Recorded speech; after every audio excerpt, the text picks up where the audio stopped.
आज फिर से अपने व्लॉग के साथ अभी प्रेजेंट हूँ, लेकिन अब की बार का व्लॉग मेरा थोड़ा सा डिफरेंट है। ये व्लॉग कम और थोड़ा इन्फॉर्मेशन ज़्यादा होगा। और इन्फॉर्मेशन अब क्या, नई गाड़ी है, आपको पता होगा मेरी जितनी भी सारी पीछे की ट्रिप्स लगी है वो सब मेरी पुरानी गाड़ी मारुति रिट्ज से थी। बट अभी एक नई गाड़ी है, वो है टाटा की पंच, जो भी मैंने धनतेरस पे ही नई निकाली है, आप देख रहे होगे। और धनतेरस के बाद मैंने ये एक्चुअली चलाई नहीं थी बिल्कुल भी, घर पे खड़ी थी 3-4 दिन ऐसे ही, दिवाली वगैरह सब सेलिब्रेट कर रहे थे, तो उसकी वजह से कभी मौका नहीं लगा वीडियो बनाने का। बट आज हम थोड़ा सा लॉन्ग ट्रिप में लेके आए इसे, थोड़ा सा गाड़ी के परफॉर्मेंस के बारे में, थोड़ा इसके ड्राइविंग डायनामिक्स के बारे में पता लगे। तो आज मेरे ख्याल से ये अच्छा टाइम है इसके बारे में बताने का कि कैसी गाड़ी है, चलने में कैसी है, एवरेज माइलेज जो भी इसका इन एंड आउट है, वो सब आज आपके साथ डिस्कस करूंगा। साथ में मेरी जो ट्रिप है ये एक्चुअली सुबह मैं आया था घर से, गाजियाबाद से पीलीभीत, बरेली से आगे अराउंड 300 किलोमीटर से ऊपर का ही, हाँ 300 किलोमीटर आ गया था। लेकिन मॉर्निंग में क्योंकि थोड़ा सा काम था मुझे यहाँ पे, तो उसकी वजह से मैं थोड़ा जल्दी आया था, इस वजह से मैंने व्लॉग पे ध्यान नहीं दिया। बट अभी अब घर जा रहे हैं वापस, तो मैंने सोचा एक थोड़ा सा आपके साथ भी ये इन्फॉर्मेशन शेयर की जाए। तो देखो, मैं सही बताऊँ, मैंने इस गाड़ी को खरीदने से पहले काफ़ी रिसर्च करी थी। मीन्स मेरे दिमाग में थी मैग्नाइट, पंच और इवन फ्रॉन्क्स, और एक जो हुंडई की एक्स्टर है वो भी इसके कंपटीशन में। थोड़ा सा माइंड जो है टिल्ट करा था फ्रॉन्क्स को लेके कि मैं फ्रॉन्क्स की तरफ जाऊं। बट फ्रॉन्क्स मैं थोड़ा सा बजट कॉन्शियस भी था। फ्रॉन्क्स का मुझे सीएनजी गाड़ी लेनी थी, और मेरी टाटा पंच जो मैंने अभी सीएनजी में ली है। फ्रॉन्क्स का जब मैं रेट वगैरह पता करने गया, नो डाउट गाड़ी का इंजन काफ़ी अच्छा है, 4 सिलेंडर है तो ऑब्वियसली साइलेंट है। एंड सिंस मैं ऑलरेडी मारुति काफ़ी टाइम से चला रहा था रिट्ज, पिछले 10 सालों से, तो काफ़ी मतलब इंजन वाइज तो कोई इशू होता ही नहीं है मारुति की गाड़ियों में, तो मैं उसमें काफ़ी कॉन्फिडेंट था। लेकिन वही था, थोड़ा बजट कॉन्शियस भी था। और एक जो सबसे बड़ा फैक्टर था इसको टाटा पंच को खरीदने का, वो था बूट स्पेस। मुझे रिट्ज में सबसे बड़ी परेशानी यही आती थी कि जब रिट्ज गाड़ी में सामान रखने की बात आती थी, ट्रिप वगैरह पे जाते थे, तो उसमें डिक्की में काफ़ी मतलब बूट में स्पेस नहीं मिलता था सामान वामान रखने का। बट अभी क्योंकि डुअल सिलेंडर टेक्नोलॉजी है यहाँ पे, तो उसकी वजह से बूट स्पेस मुझे काफ़ी सही मिल जाता है, ज़्यादा बिना कोई कॉम्प्रोमाइज़ करे। वो मुझे फ्रॉन्क्स में नहीं मिल पा रहा था। हालांकि उसका बैक की स्पेस, अगर अब मैं बैक की स्पेस की बात करूं तो वो काफ़ी अच्छा है फ्रॉन्क्स का एज कम्पेयर टू पंच। लेकिन पंच में भी कोई परेशानी वाली ऐसी बात नहीं है, मुझे उतना ही स्पेस मिल रहा है जितना मुझे रिट्ज में मिलता था अपनी। इवन मैं कहूँगा कि पंच और रिट्ज बैक की जो सीट है उसमें बैठने में बस 19-20 का अंतर है। मैं कहूँगा पंच थोड़ा सा 19 है, 20 है, तो वो रिट्ज 20 है, 19 है, इतना ही डिफरेंस है, बाकी ज़्यादा कुछ डिफरेंस नहीं है। और बस उसके बाद एक थोड़ा प्राइस कॉन्शियस था, वो मुझे 1 लाख रुपए महंगी पड़ रही थी, मुझे 1 लाख रुपए और एक्स्ट्रा देना पड़ता फ्रॉन्क्स को खरीदने के लिए। तो दूसरा फैक्टर ये भी था, तो मैंने सोचा कि चलो अब की बार ट्राई पंच के साथ किया जाए। मैंने जितने भी सारे रिव्यूज़ हैं सब देखे, मतलब 2-3 महीने तक मैंने काफ़ी रिसर्च करी कि क्या लूँ क्या नहीं लूँ। तो बहुत नेगेटिव रिव्यूज़ भी आए टाटा को लेके, लेकिन टाटा के ऊपर मैंने आपके थोड़ा ट्रस्ट दिखा के उन्होंने ले ली। और अब जो अब मेरा एक्सपीरियंस है टाटा के साथ में अभी तक का, मैं आप देखोगे मैंने अभी तक 1000 किलोमीटर गाड़ी चला चुका हूँ। और आज ही आज में मेरी जो ट्रिप है वो 600 किलोमीटर होने वाली है। मतलब 300 किलोमीटर आना, 300 किलोमीटर जाना, 600 किलोमीटर में ऑलरेडी चला चुका था, तो आज हो जाएगा वो। तो ये अच्छा टाइम है इसके ड्राइविंग डायनामिक्स पे बात करने पे। तो ठीक है, सबसे पहले बात करते हैं माइलेज की। माइलेज मैंने अभी तक सीएनजी जो है इसमें 5-6 बार ही भराई है। 5-6 बार में भरने तक अभी तक जो सबसे मैक्सिमम इसमें सीएनजी भरी है मेरी, वो अभी तक 8 किलो आई है अगर मैं बात करूं, वो भी 210 के प्रेशर पे मुझे हापुड़ में मिला था वो, जिसमें 8 किलो गैस आई थी। इससे कम ही आई है बाकी जब जितनी बार भी मैंने भरवाई है। माइलेज में जब मैं नोएडा और दिल्ली में अपना CNG में गाड़ी चलाता हूँ तो मुझे वहाँ पे जब मैंने एक्सपीरियंस किया वो मुझे 18-19 इतना अराउंड सिटी में आप कह लो नॉर्मल ट्रैफिक में कंडीशन में इतना माइलेज था इसका। लेकिन आज मैं लॉन्ग ड्राइव पे हाईवे पे लेके आया हूँ। आप देखोगे इसमें थोड़ा सा सिटी भी है, लेकिन ज़्यादातर मोस्टली मैं कहूँगा 80% हाईवे है। तो मुझे अब की बार इसने CNG पे माइलेज दिया है 30+ का। आप यकीन नहीं करोगे, मैंने हापुड़ में गैस भरवाई थी और उसके बाद हापुड़ से यहाँ पीलीभीत की जो डिस्टेंस है वो 250 किलोमीटर है, और सिर्फ मैंने हापुड़ से भरवा के सीधे पीलीभीत में ही गैस भरवाई है। मेरा 250 किलोमीटर का पूरा स्ट्रेच मेरा 8 किलो में हो गया है। तो अगर मैं ऑन एवरेज काउंट करूँ तो 30 का निकलता है, इवन 30+ है बात करूँ तो it is good on highway.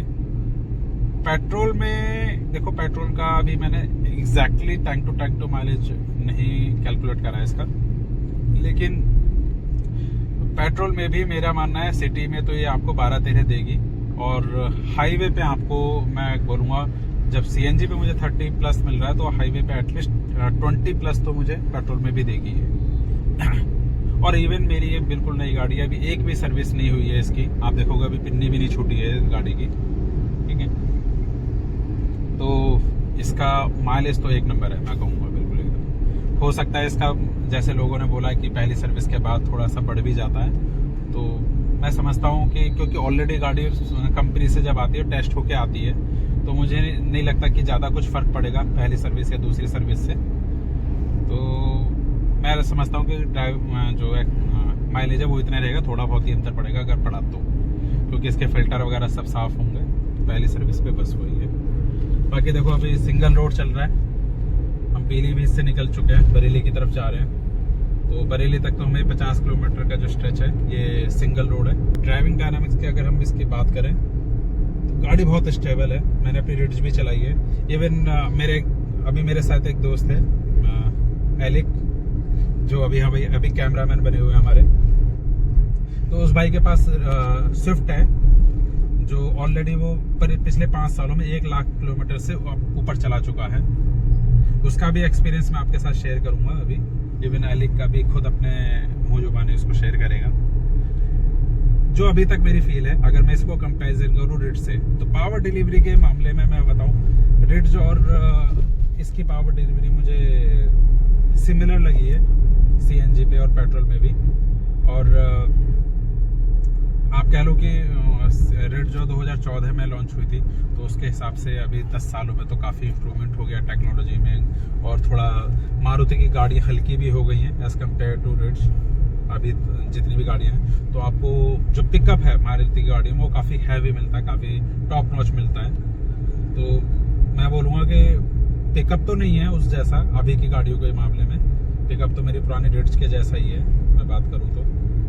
लेकिन जो स्टेबिलिटी है, जो ड्राइविंग है, इसका मजे जो है एकदम ऊंची सीट है उसकी वजह से, तो इसका जो ड्राइविंग डायनामिक्स से आपको गाड़ी चलाने में मजा आएगा, फील आएगा कि हाँ आप किसी गाड़ी में बैठे हो। और आप ना ये गाड़ी 100 पे पहुंच जाती है, आपको पता भी नहीं चलेगा कि एक्चुअल में 100 पे चल भी रही है। आप मतलब मैं जब अपनी रिड्ज या फिर स्विफ्ट को भी चलाता था, मुझे अभी उन्हीं का ही एक्सपीरियंस है तो मैं उन्हीं के साथ ही कंपेरिजन कर रहा हूँ। तो जब उनको मैं चलाता था तो मुझे लगता था कि जो विंड नॉइज आती थी या फिर जो गाड़ी मतलब, या तो आप ये कह लो कि हल्की गाड़ियां होती है तो उस वजह से थोड़ा सा कॉन्फिडेंस लूज होता है मारुति गाड़ियों में तेज स्पीड में। लेकिन मुझे इसमें एक बार भी ऐसा नहीं लगा कि मेरा कंट्रोल कहीं से लूज हो रहा है। इवन 100 से मैं अब प्लस भी चला गया हूँ, 110 से 120 तक भी। उसके बावजूद मुझे ऐसा नहीं लगा कि ये मेरे कंट्रोल से बाहर जा रही है। इवन ब्रेकिंग और एवरीथिंग मैं कहूँ, मैंने इसका YouTube पे रिव्यूज में देखा था कि लोग शिकायत कर रहे हैं कि नहीं इसकी ब्रेकिंग कम है। मुझे ब्रेकिंग में भी कोई शिकायत नहीं लगी। जहां मुझे चाहिए ब्रेक की हाँ लगने हैं वो लगते हैं, और क्या चाहिए। सस्पेंशन एक नंबर है इसका, मुझे बिल्कुल कोई प्रॉब्लम नहीं। अभी मैंने बहुत मतलब आप विश्वास नहीं करोगे, अभी जब मैं रास्ते में था तो मुझे कुछ छोटा सा पैच ऐसा भी पड़ा था जहाँ पे बहुत गहरे गहरे गड्ढे थे, गाड़ी ऐसे निकली है आराम से बिना कोई दिक्कत के। मतलब जितने भी नेगेटिव व्यूज हैं अभी तक मुझे समझ में नहीं आया, क्या उनको मैं रिलेट नहीं कर पा रहा हूँ अभी तक मैं अपनी गाड़ी से, सिवाय सिर्फ परफॉर्मेंस का। परफॉर्मेंस भी सिर्फ इसलिए, परफॉर्मेंस इन द सेंस मैं पिकअप की बात करूंगा, ड्राइविंग डायनामिक्स सॉलिड है। पिकअप सिर्फ इसलिए है कि मारुति की गाड़ी हल्की है, ये थोड़ा हैवी है, अराउंड 1100 किलो के आसपास का इसका वजन है, ठीक है। तो उसके हिसाब से तो थोड़ा सा होना भी है पिकअप को लेके भी। और फिर भगानी कहाँ है हमें गाड़ी, रेस कोई ना करनी है, हमें आराम से गाड़ी चलानी है, अपना जहां भी जाना है। और उसके हिसाब से एनफ पिकअप है, गाड़ी उठती है, बड़े प्यार से उठती है। और इसका साउंड की बात करते हैं, देखो नो डाउट 4 सिलेंडर और 3 सिलेंडर में डिफरेंस होता है, ठीक है। थोड़ी सी आवाज मुझे भी लगती है, 19-20 का अंतर है। मारुति के इंजन जो है काफी साइलेंट है, इवन हुंडई के भी इंजन काफी साइलेंट है, बीइंग ए 4 सिलेंडर। बट ये 3 सिलेंडर इसका कैरेक्टर ही ऐसा है, थोड़ा सा तो साउंड है, लेकिन वो इतना नहीं है। मतलब वो आपको जब गाड़ी से बाहर होगा तब थोड़ा सा फील होगा, लेकिन गाड़ी के अंदर बैठ के आपको पता नहीं चलेगा बिल्कुल भी कि हाँ ये गाड़ी आवाज भी कर रही है। मैं इस गाड़ी का कंपैरिजन साउंड के मामले में मारुति की ब्रेजा से कर सकता हूँ, क्योंकि ब्रेजा भी मैंने चलाई है, मेरे एक दोस्त के पास है, मैंने ब्रेजा को काफी चलाया है उसकी। तो साउंड के, इंजन साउंड के मामले में, मतलब कैबिन नॉइज की अगर मैं बात करूं तो कैबिन नॉइज की आप ब्रेजा से कंपेयर कर सकते हैं। जितना ब्रेजा में आपको साउंड मिलता है इसमें भी आप उतना ही एक्सपेक्ट कर सकते हैं, उससे ज्यादा नहीं है बिल्कुल भी। तो अगर आप ब्रेजा से सेटिस्फाई हैं तो आप इससे भी जरूर सेटिस्फाई होंगे। इवन चलने में भी आपको ब्रेजा जैसे फील आएगी, अगर आपने कभी ब्रेजा का एक्सपीरियंस लिया हो तो। ऊंची सीट है बिल्कुल एकदम, और हो सकता है ब्रेजा में आपको कभी वगैरह टर्न वगैरह लेते हैं आप, या बैक करनी होती है गाड़ी, तो हो सकता है वो आपको बड़ी फील हो, लेकिन आप इसको बड़े आसानी से मैन्यूवर कर सकते हैं।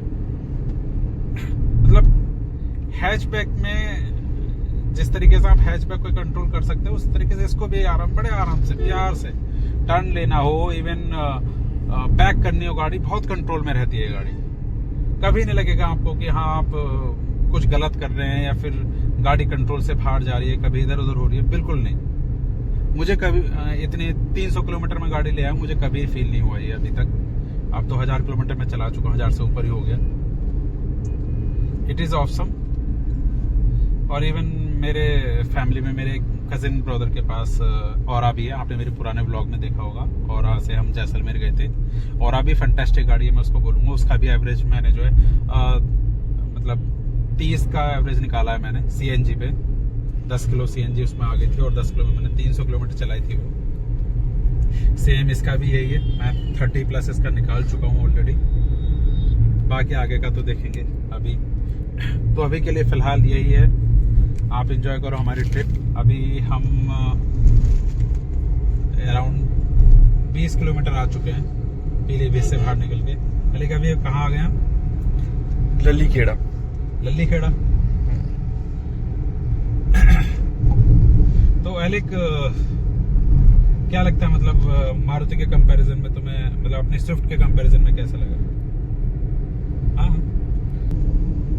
ओके, सो स्विफ्ट के कंपैरिजन में तो ऑब्वियसली इसमें स्टेबिलिटी ज़्यादा है, हर तरीके से बेटर है ये, क्योंकि कहीं ना कहीं देखा जाए तो रोड से स्टिक होके चलती है गाड़ी है। अगर मैं स्विफ्ट को 100+ स्पीड पे चलाता हूँ तो कहीं ना कहीं मुझे ऐसा लगता है कि वो ऐसा लगता है कि जैसे हवा में उड़ रही है, कहीं ना कहीं वो रोड पे नहीं स्टेबल करके चल पा रही है। बट ये इस गाड़ी में जब से मैं बैठा हूँ, मॉर्निंग से हम लोग इसमें बैठे हुए हैं, ड्राइव चल रहा है, कहीं ना कहीं मुझे इसमें ऐसा फील ही नहीं हुआ कि कोई हल्की गाड़ी में बैठा हुआ हूँ। मैं काफी स्टेबल और काम, छोटे मोटे धचकी और कुछ भी हमें फील नहीं हुआ दोनों को।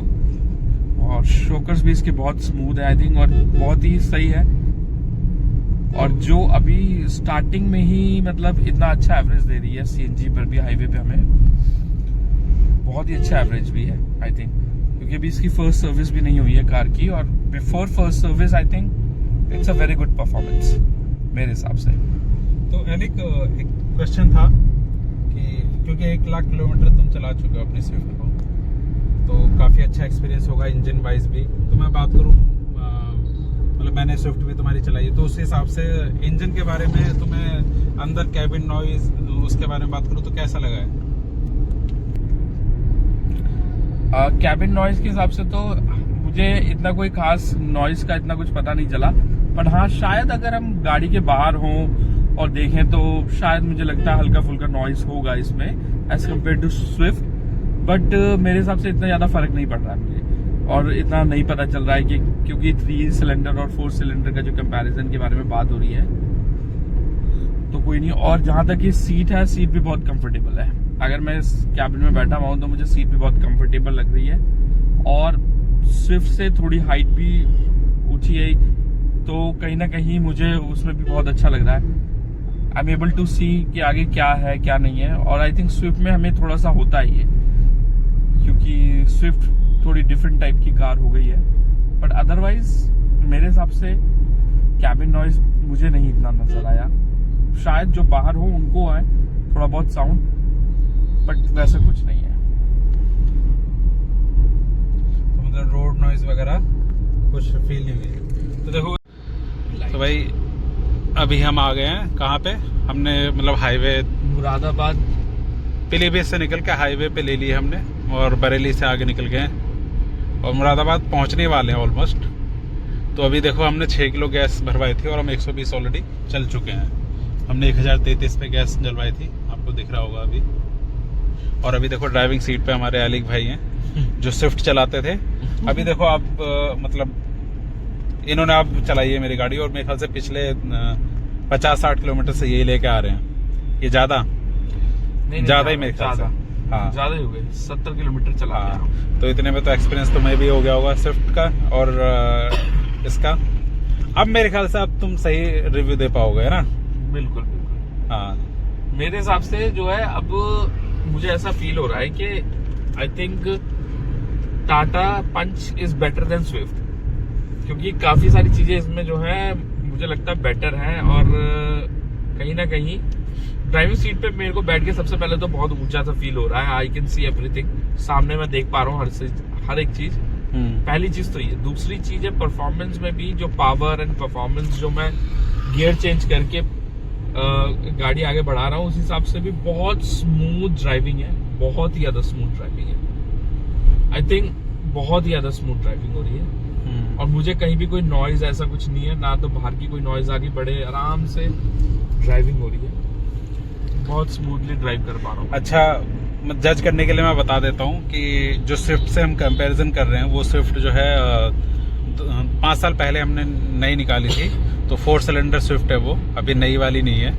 तो उसकी पावर तो आप जानते हो काफ़ी मतलब नेक्स्ट लेवल पावर है उसमें तो 4 सिलेंडर के हिसाब से। अच्छा, दूसरा अभी देखो 5:40 हो चुके हैं तो दिन छिप चुका है। तो मैं थोड़ा सा एक और चीज़ बता देता हूँ कि इसकी हेडलाइट जो मैंने सुनी थी, हालांकि मुझे इतना ज़्यादा नहीं लगा कि कमज़ोर है, लेकिन फिर भी मैंने शोरूम से ही अपना इसमें ब्लो पंक की LED जो है इंस्टॉल करवा ली थी उसी टाइम पे ही। तो आप देखोगे वैसे तो कैमरा एडजस्ट कर लेता है अपने आप रोशनी को, लेकिन फिर भी मैं अपना एक्सपीरियंस बता रहा हूँ, मुझे हाईवे पे भी कोई परेशानी नहीं हो रही है। LED की रोशनी काफ़ी है, मतलब ईजी, कोई दिक्कत नहीं है, इजी आप हाईवे भी ड्राइव कर सकते हो। मतलब कहने का ये कि लोग बाग 300 वाट 200 वाट की LED डलवा लेते हैं बाहर से।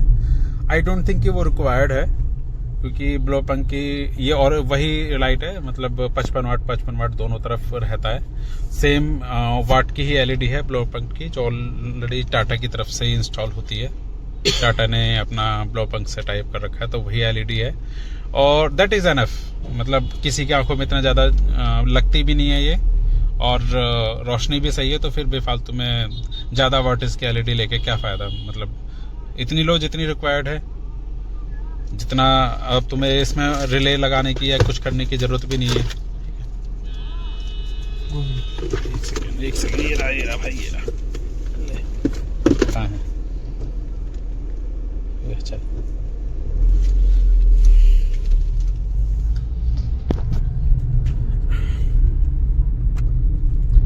तो भाई हाँ, एक और पॉइंट जो छूट गया था बताने से, सर्विस। देखो गाड़ी मैंने नोएडा से ली थी, सागर मोटर से, नोएडा सेक्टर 63 से।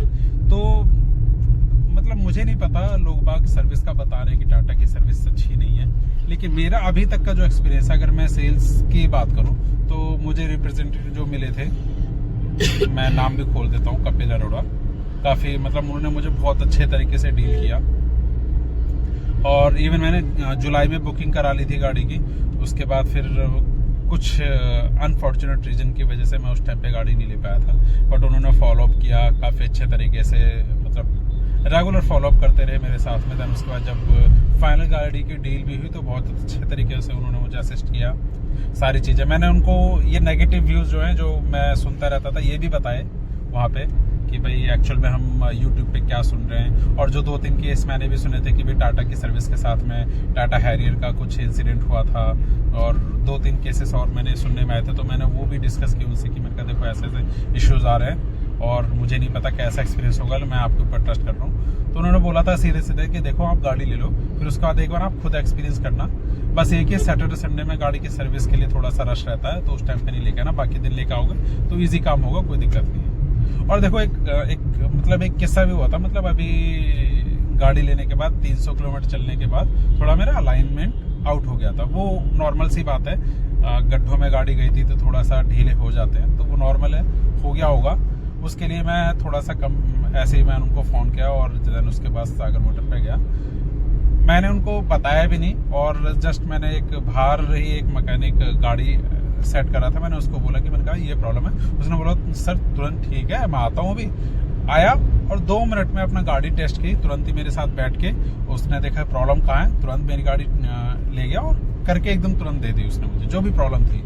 मतलब पहला एक्सपीरियंस तो मेरा बढ़िया ही रहा, मतलब मुझे उसने सही तरीके से असिस्ट किया, तुरंत के तुरंत मेरी सर्विस में आ गए, बिजी होने के बावजूद भी। तो अभी तक तो मेरा सर्विस का एक्सपीरियंस बढ़िया। बाकी देखो आगे क्या होता है, डेली व्लॉग्स में मैं आपको सर्विस के बारे में भी अपडेट देता रहूँगा, ठीक है। तो फिलहाल देखो गाड़ी बढ़िया लग रही है अभी तो चलाने में, हाईवे पे डायनामिक्स वगैरह मैंने सब बता दिया है। माइलेज भी इसका अभी देखो दोबारा भी टेस्ट हो जाएगी। पहले जब हम यहाँ आए थे 250 किलोमीटर का हमने लिया था ये, और अभी फिर दोबारा हमने 6 किलो गैस भरवाई है, एंड उसके बाद फिर अभी हम चल ही रहे हैं। तो अभी 120 ऑलरेडी चला चुके हैं हम, और अभी चल ही रही है, लास्ट पॉइंट बच रहा है। अच्छा एक और चीज़, इसमें जो बार्स हैं CNG के मैं आपको दिखाता हूँ, यहाँ से दिख रहे होंगे, 1 पॉइंट का भी है इसमें, ठीक है। तो जब आप इसमें CNG फुल कराते हो तो स्टार्टिंग के जो 2 बार्स हैं, मतलब 5 बार्स में दिखाता है ये आपकी CNG रिफिल। तो जब आप फुल फिल कराओगे तो उसमें क्या होगा कि स्टार्टिंग के जो 2 बार्स है वो आपके 30-40 किलोमीटर में या मैक्स 50 किलोमीटर में वो गिर जाएंगे। आपको लगेगा कि यार 50 किलोमीटर में दोनों 2 बार्स गिर गए, ये तो बहुत जल्दी खत्म हो रही है। लेकिन यार ये ऐसा नहीं है। आपने कभी बाहर से CNG इंस्टॉल करवाई हो या कभी एक्सपीरियंस हो तो आप भी देखना, उसमें भी ऐसा ही होता है। जो इसके लास्ट के 2 बार्स होते हैं उनमें ये सबसे ज्यादा आपको चलेगी, मतलब वो एक्चुअल में आपको दिखाएंगे कि हाँ ये कितनी ज्यादा चल रही है। जो लास्ट का बार है वो आपको दिखाएगा, मतलब वो बहुत देर में जाके बंद होता है, चलती रहेगी गाड़ी आपकी उसमें। तो कहने का मतलब है कि आपका जब तक वो लास्ट वाला बार ब्लिंक ना करे, और ब्लिंक करने के बाद भी वो गाड़ी अराउंड आपकी 20 किलोमीटर अराउंड चल जाएगी। जब लास्ट पहली बार ब्लिंक करेगी और उसके बाद जो लास्ट ब्लिंक करेगी उसके बीच में वो 20 किलोमीटर चलेगी आपकी गाड़ी, ठीक है। तो उस गाड़ी का ये हिसाब किताब है।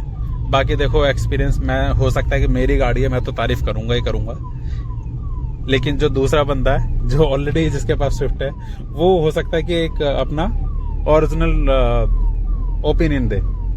बिल्कुल मेरे हिसाब से भी I mean, कुछ ऐसा नहीं है 3 सिलेंडर है तो गाड़ी में पावर कम है या गाड़ी में कुछ और चीजें हैं। दूसरा एलिक ये बताते हैं लोग कि इसके जो गियर्स हैं वो नौची हैं, मतलब अटकते हैं कभी कभी। तो तुमने ये एक्सपीरियंस किया है कभी?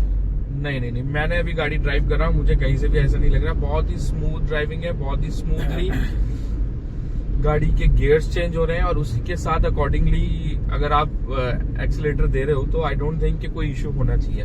मेरे साथ तो अभी नहीं हुआ है। ये जरूर है कि अगर आप कोई और कार चलाते हैं और अचानक से आप दूसरी कार पे आओगे तो 1-2 मिनट के लिए आपको थोड़ा सा डिफरेंट लगेगा, क्योंकि ऑब्वियसली वो एडजस्ट होने में टाइम लगता है, एडजस्ट होने में टाइम लगता है। But otherwise as far as concern with normally अगर हम गाड़ी चला रहे हैं और कर रहे हैं तो मेरे हिसाब से कुछ ऐसा नहीं है इसमें। और थोड़े समय बाद ही मैंने मतलब गाड़ी ड्राइव कर रहा हूँ, तो करते करते मैंने देखा बहुत आराम से मैं एडजस्ट हो गया इस गाड़ी के साथ, और बहुत ही आराम से इसकी गियर्स भी चेंज हो रहे हैं बहुत ही स्मूथली। जैसे लोग बोलते हैं कि भाई इसके ब्रेकिंग सिस्टम बहुत वीक है या कुछ है, पर मुझे तो कहीं से भी ब्रेकिंग सिस्टम में भी कुछ ऐसा वीकनेस कहीं भी कोई नजर नहीं आई, ना तो ब्रेकिंग में ना ही कोई किसी भी तरीके से गियर्स में, क्योंकि गियर्स भी मैं बहुत स्मूथली चेंज करवा रहा हूँ। कोई ऐसा नहीं है कि मुझे बहुत ही टाइटली करना पड़ रहा है या स्टीयरिंग बहुत टाइट है, स्टीयरिंग भी बहुत स्मूथ है।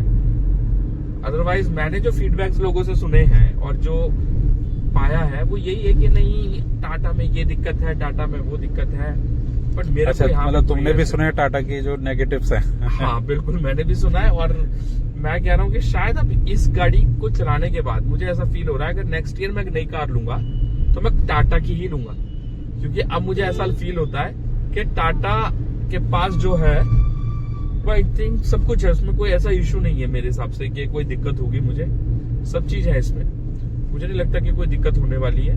अगर मैं नई कार लेता हूँ टाटा की तो मुझे स्मूथनेस भी मिलेगी गाड़ी में, ठीक है, और गाड़ी थोड़ी हैवी होने से रोड से टच होके चलती है गाड़ी, वो कोई भी स्विफ्ट की तरह नहीं कि स्विफ्ट बिल्कुल हवा में उड़ती है। वो अगर आप 100 से ऊपर लेके जाओगे सीएनजी पे तो आपको महसूस होगा कि आप गाड़ी तेज चला रहे हो, बट इसको चलाने के बाद 100 के बाद भी मुझे ऐसा फील नहीं हुआ कि